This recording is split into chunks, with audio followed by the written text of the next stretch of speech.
میں حضرت کا بہت مشکور ہوں اور اسرار بھائی کا بھی کہ انہوں نے ہمیں یہاں زیارت کا موقع دیا۔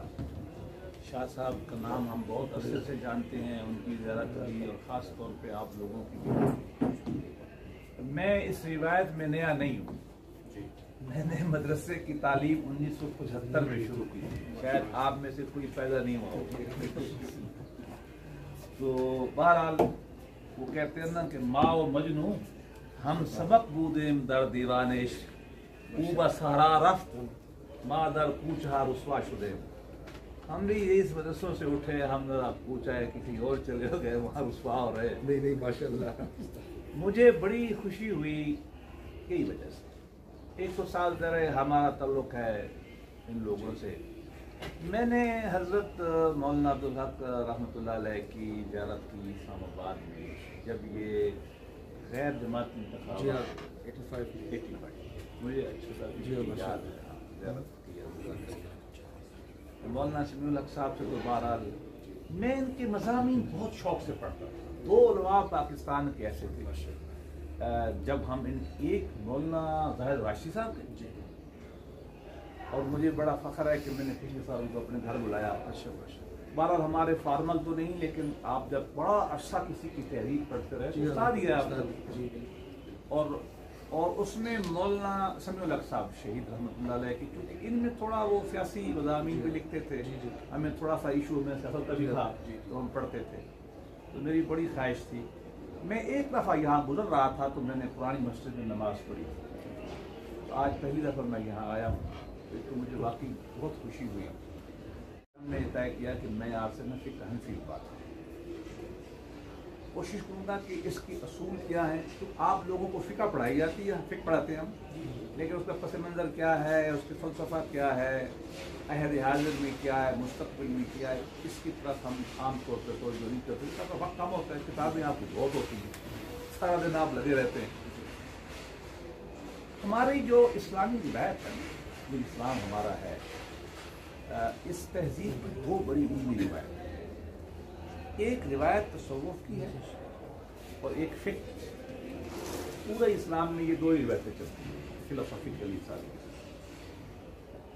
اور فقہ کی روایت کے اب ہمیں معلوم ہے کہ ہمارے ہاں یہ کہا جاتا ہے کہ امام اعظم امام حضرت نعمان بن ثابت، جس کو ہم امام ابو حنیفہ کہتے ہیں رحمۃ اللہ علیہ، رضی اللہ تعالیٰ عنہ، رضی اللہ سے پریشان نہ ہوا کریں کہ ان کے لیے بھی ٹھیک ہے، ہم صحابہ کے لیے تو کہتے ہیں ان کے لیے بھی ٹھیک ہے، یہ کہ بڑے لوگ ہیں، یہ بڑے لوگ۔ تو ان کی میں عرض کرتا ہوں کہ آپ کو معلوم ہے کہ یہ مکہ اور مدینہ میں نہیں تھی۔ امام مالک کی فکر جو ہے وہ ساری مدینہ میں بن رہی تھی، اس لیے وہ کہتے تھے کہ مدنی روایت جو ہے، جو سنت ہے، بس یہی ماخذ ہے۔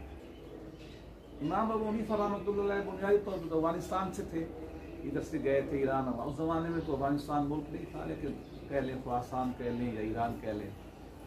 اور ان کی تعلیم زیادہ تر جو ہے وہ بنیادی طور پہ یہ عالم دین نہیں تھے، بنیادی طور پہ انہوں نے کاروبار شروع کیا، لیکن بعد میں ان کی رغبت ہوئی اور انہوں نے دینی تعلیم پڑھی اور پھر امام بنے۔ تو بس منظر ان کا بنیادی طور پہ کاروباری شخصیت کی حیثیت سے آیا، اور اس کے بعد یہ مطلب اس روایت میں ہے۔ بعض لوگ ہوتے ہیں نا کہ پہلے وہ علمی روایت سے آتے ہیں اور پھر کاروبار کرتے ہیں، ایسا نہیں، یہ ادھر سے آئے۔ ایک تو اس سے ان کے دماغ میں مالی معاملات میں وسعت پیدا ہوتی ہے، پس منظر تھا نا، ترجمہ جو ہوتا ہے۔ دوسرا یہ کہ یہ ساگر کوفہ، بصرہ، نجف، یہ اس زمانے کے جو علاقے تھے، ان علاقے میں رہے، یہ آباد علاقے تھے۔ مدینہ میں زراعت نہیں تھی، مکہ تو وادی غیر زرعی ہے، تجارت تھی، کبھی کبھار قافلہ آ گیا غریب بیچارہ، وہ تو تیل سے پہلے بری حالت تھی۔ لیکن یہ علاقے جو ہے نا، بصرہ، کوفہ، یہ آباد تھے، چونکہ دریائے دجلہ و فرات کی یہ وادی تھی، اور سیدنا ابراہیم علیہ السلام کے زمانے سے یہاں زراعت چل رہی ہے پچھلے کئی سال سے۔ پھر یہ علاقہ جو ہے یہ سلطنت روم سے ملتا تھا، یہ شام اس زمانے میں آدھا شام جو ہے یہ ان کا وہ رومی سلطنت کا حصہ تھا، اس طرح تو جنگیں بھی جاری تھیں، معاملات تھے، تجارت ہو رہی تھی ان کے ساتھ. تو امام اعظم رحمۃ اللہ علیہ کے اوپر وہ جو رومی تہذیب تھی اس کا مطالعہ انہوں نے کیا، ان کے قوانین دیکھے. دنیا میں جیسے فلسفے کی روایت سب سے بڑی جو ہے وہ یونان کی ہے. آپ سب پڑھتے ہیں محلے میں اول ابھی سرودی، ہاں سب یہیں سے پڑھتے ہیں آپ. لیکن قانون کی روایت دنیا میں روم سے، تو امام کا ان سے واسطہ پڑا. اس لیے اگر آپ دیکھیں جانبداری کے ساتھ تو امام اعظم رحمۃ اللہ علیہ نے جو اس وقت قوانین چل رہے تھے معاملات کے سارے کے سارے، ان کے اندر جو چیزیں چل رہی تھی ان کو قرآن اور حدیث کی روشنی میں دیکھا اور اپنی آرا دی. وہ اپنے زمانے میں دو کیمپ بن گئے علم کے. ایک کیمپ تھا سیدنا حضرت امام مالک ابن انس رحمۃ اللہ علیہ، جو روایت کی طرف رجحان کرتے تھے کہ جو روایت مل گئی ہے بس میں نے لے لینی ہے. سبحان اللہ. یہ مدنی روایت، مدینہ کے فقیہ آپ کو سارے ایسے ملے گے. یہ جو بصری ہے، یہ کوفہ کے جو ہیں، یہ جس کے امام ابو حنیفہ ہیں، ان کے ہاں فکر کا اور تدبر کا غلبہ ہے. اس لیے اپنے زمانے میں امام ابو حنیفہ کے اوپر اس زمانے کے بعد علماء پھپتی کستے تھے کہ آپ عہد الرائے میں سے، کیونکہ وہ کہتے تھے کہ بھئی یہ عقل میں نہیں آتی. غالباً یہی وجہ ہے، میں بعد میں آؤں گا، کہ فقہ حنفی دنیا کے زیادہ ممالک میں سرکاری قانون کی حیثیت سے چلا ہے عملاً. اس کی وجہ ہے کیونکہ اس میں صرف آنکھیں بند کر کے کسی بزرگ کی روایت کو امام ابو حنیفہ نے نہیں سب کا دیکھا اور اپنا عقل استعمال کیا، لاجک استعمال کی اور ایک صحیح ایک چیز ہمارے سامنے رکھ دی. میں بعد میں آتا ہوں کہ اور کیا ہوگی. امام صاحب میں اور ایک بڑی خوبی یہ تھی کہ یہ اپنی رائے جو ہے یہ لوگوں پہ، اپنے شاگردوں پہ ٹھونستے نہیں تھے. یہ جمہوری ذہن کے ان کی جو طالب علم تھے، جو سینئر طالب علم کہہ لیں، جو مطلب پڑھ لکھ گئے تھے، کتابوں میں یہ لکھا ہے کہ 40 کے قریب ان کی وہ مجلس علمی تھی. آپ اس میں نقطہ پیش کرتے تھے، علماء بحث کرتے تھے، تنقید کرتے تھے، رد کرتے تھے، جرح کرتے تھے. یہ بحث جاری رہتی تھی تا وقت کہ ان کی اکثریت جو ہے ایک نقطے پہ پہنچ جاتی تھی اور اس کو پھر لکھ لیا جاتا. وہ امام کی ہوتی تھی کیونکہ استاد تو وہی تھے، لیکن ان میں یہ نہیں تھا کہ آپ نے بولنا نہیں ہے، چپ کرو. ایسا وہ اپنے ہی شاگردوں وہ تحریک دیتے تھے کہ آپ اعتراض کرو اور بہتر کرو اس کو. یہاں سے آپ نے شروع کیا. گویا کہ آپ کہہ سکتے ہیں کہ امام اعظم رحمۃ اللہ علیہ کے مزاج میں ایک شرائی سا مزاج تھا، کہ مل جل کے چلنا اور کنسنسس کی طرف جانا ہے، اجماع کی طرف جانا ہے. میں اجماع کا لفظ استعمال نہیں کر رہا، اجماع کی طرف جانا ہے. ساتھ رہے وہ مجتہد تھے، مطلب یہ تو نہیں ہے کہ انہوں نے سب کی بات پہ چلنا ہے، وہ اپنی رائے دے رہے تھے، ایک نئی بات کر رہے تھے. مجتہد تو وہی ہوتا ہے نئی بات کرتے، لیکن اس میں بھی سب کو سنتے تھے. یہ بالکل صحیح بات ہے، ہماری روایت گئی. آگے چلیں. امام کے جو دو شاگرد ہیں نا، جس کو آپ صاحبین کہتے ہیں، انہوں نے امام ابو حنیفہ سے شدید اختلاف کیا. اور آپ کو معلوم ہے کہ اکثر معاملات میں فتویٰ صاحبین کے. یہ کمال دیکھیے، یہ ہمیں اس پہ فخر کرنا ہے ان باتوں پہ. کیسے امام اعظم نے اپنے شاگردوں کا زیر ایسا نہیں بنایا جیسا کہ گجرات کے دولہ شاہ کے چوہے ہوتے ہیں. دولہ شاہ کے چوہے دماغ بند. امام نے کھولا ہے، امام محمد کا، امام ظفر کا، امام یوسف کا دماغ کھولا، اور اتنا کھولا کہ امام کے دیے ہوئے اصولوں کے مطابق، اصول تو امام کے تھے نا، لیکن اطلاق کرتے ہوئے اس وقت جو فقہ آپ کے یہاں موجود ہے، ہمارے یہاں فقہ حنفی، یہ 15% امام ابو حنیفہ رحمۃ اللہ علیہ رضی اللہ عنہ کی آراء پر ہے، اور 85% جو ہے یہ صاحبین کی رائے پر. یہ علمی کمال کے طور پر ہمیں پیش کرنا چاہیے. ایک تو استاد نے شاگرد بڑے پیدا کیے اور شاگرد کو کہا کہ آؤ اپنی رائے دو، اچھا یہ بھی اپنے طور پہ کمال کے لوگ. بین الاقوامی قانون جو ہے دنیا میں اب ہمیں پڑھایا جاتا ہے. میں نے وہ ہیگ میں سب سے بڑا اسکول جو ہے بین الاقوامی قانون تھا, میں نے وہاں سے پڑھا جس سے ذکر کر رہے تھے. ہم کہتے ہیں کہ ہوگو گریشیس نے 1458 میں یہ کتاب لکھی پہلی دنیا میں قانون جو بین الممالک ہے, بین الاقوامی. یہ علمی لحاظ سے صحیح نہیں. پہلی کتاب جو ہے مسند جو کتاب ہے یہ بین الاقوامی قانون کے اوپر امام محمد یہ موجود ہے کتاب. میں بھی آپ کو واقعہ سناتا ہوں. امام ہوتا تو یہ تھا کہ امام ابو حنیفہ خود نہیں لکھتے تھے, یہ پرانی ہماری روایت تھی. علماء بولتے تھے اور جیسے آج آپ نے دیکھا آپ لکھ لیتے ہیں نوٹس. امام ابو حنیفہ کی جو کتب ہے وہ بھی آپ کے شاگردوں کی لکھی ہوئی ہے, امام نے اپنے ہاتھ سے نہیں لکھا. یہی حال سقراط کا ہے جو آپ فلسفہ پڑھتے ہیں. سقراط والا کہ سقراط نے کوئی کتاب نہیں لکھی, شاگردوں نے لکھی.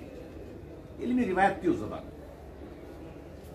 امام محمد شیبانی جو تھے انہوں نے ایک کتاب لکھی. امام ابو حنیفہ کے جو اصول تھے بین الاقوامی قانون میں, جنگ میں, امن میں, بین الاقوامی تجارت پر, سفارت کے اوپر, لوگوں کو قیدی اس زمانے میں بنایا جاتا تھا اس کے اوپر, سیز فائر کیسے ہونی ہے, یہ جو آج کل حضرت صاحب کرا رہے ہیں نا, یہ بین الاقوامی قانون کی بات کیے جا رہے ہیں جو میں نے یہ اس میں ہماری تاریخ حنفیت میں امام محمد سب سے آگے تھے.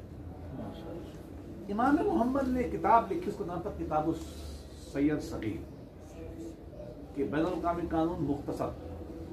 پھر امام نے ایک اور کتاب لکھی کتاب السیر کبیر, وہ موجود ہے. کمال یہ دیکھیں کہ یہ کتاب گئی علماء کے پاس پھرتی پھرتی یہ چلی گئی شام.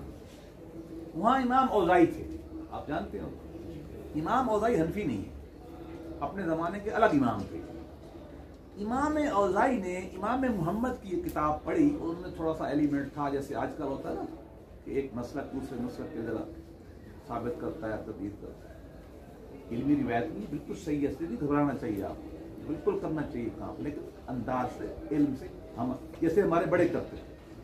امام اوزائی نے ایک کتاب لکھی اور انہوں نے کہا کہ امام محمد آپ اور آپ کے استاد نے یہ غلطیاں کی, اور میں چونکہ جنگ کے قریب رہتا ہوں, دمشق میں آگے جنگ ہو رہی ہے, مجھے روز راستہ پڑتا ہے. آپ نے جو تھیوری بنائی ہے ایک فرض کی ہے اور فرضی جواب دی ہے, اور میں تو عمل میں بیٹھا ہوں, میں دیکھ رہا ہوں. یہ کتاب چھپ گئی, انہوں نے اپنا نسخہ دستخط کر کے امام محمد شیبانی کو بھیج دیا. اب آگے دیکھیں امام حنیفہ کی حنفی ٹریننگ دیکھیں. امام محمد شیبانی نے امام اوزائی کی کتاب پڑھی اور اپنی آراء کے اوپر رجوع کی اور کہا کہ یہ بات آپ نے بالکل صحیح لکھی ہے, ہم اپنی رائے بدل رہے ہیں. یہ جو وہ معاملات ہے جس میں ہم سمجھتے ہیں کہ نہیں ہم ٹھیک ہیں, نہ گالی نکالی, نہ ہم نے آج تک صاحبین کو گالی نکالی کیا اپنی امام ابو حنیفہ کی رات کیوں چھوڑ دیے, نہ امام محمد شیبانی نے اوزائی کو گالی نکالی, برا بھلا کہا, بلکہ ان کی آراء سے استفادہ کیا اور بعد میں کہا کہ نہیں ہم ٹھیک. یہ دونوں کتاب میں چھپی ہوئی ہیں, اس وقت موجود ہے. یورپ میں ایک سوسائٹی بنی ہوئی ہے انگریزوں کی, اس کا نام ہے شیبانی سوسائٹی. وہ امام محمد کے جو اصول ہیں نا ان پہ کام کرتے ہیں. میں کبھی وقت ہوگا تو پھر عرض کروں گا. اب آگے بڑھے. گویا کہ یہ آپس میں اختلاف بھی کرتے تھے اور اس میں حسن پیدا کر کے علم کی دو باتیں میں اور سمجھ کرتا ہوں کہ حنفی اصول کیا ہے. حنفی فقہ بناتے ہوئے یہ فقہ ہوتی کیا ہے؟ فقہ آپ کی رائے فقیہ مفتی کی, اس کی بیس کیا ہوتی ہے انہیں معلوم ہے, قرآن ہے سننا ہے یا اجماع ہے صحابہ کا, جو بھی آپ دے لیں الگ بحث ہے. حنفیوں نے دو چیزوں پہ بہت زور دیا, امام دو چیزوں قرآن حدیث کے علاوہ, وہ تو ہے ہی ہے, اسے تو ہم بات جا ہی نہیں سکتے. امام ابو حنیفہ کے ہاں ایک چیز بہت اہم ہے, وہ ہے عرف.